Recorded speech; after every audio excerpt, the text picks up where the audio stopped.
Welcome back to my channel. আজকে আমি, বাবা, মা আর চিনি বেরিয়ে পড়েছিলাম একটা জায়গায় যাব বলে। তো কোথায় যাচ্ছি বলো তো? না, তোমাদের বলাটা স্বাভাবিক, মানে তোমরা বলতে পারবে না। যাই হোক, তাহলে আমিই বলে ফেলি।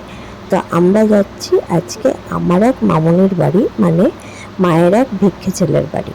তো মায়ের যে ভিক্ষে ছেলে, তার মা আমাকে না মেয়ে পাঠিয়েছিল, সেই জন্য ওই মামনিকে আমি মামনি বলি, আর মায়ের ভিক্ষে ছেলের বাবাকে আমি বাবু বলি। তো মামনির বাবার যে ছেলে, সে মায়ের ভিক্ষে ছেলে।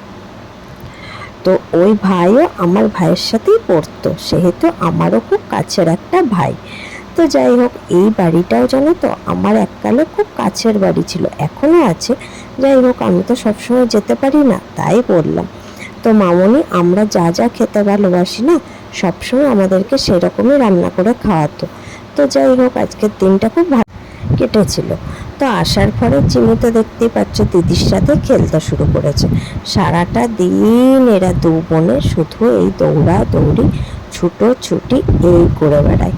তো যাই হোক, অনেকদিন পরে একসাথে হয়তো, সেই কারণেই হয়তো। চলো, আজকের ব্লগটা আমি এখানেই শেষ করলাম।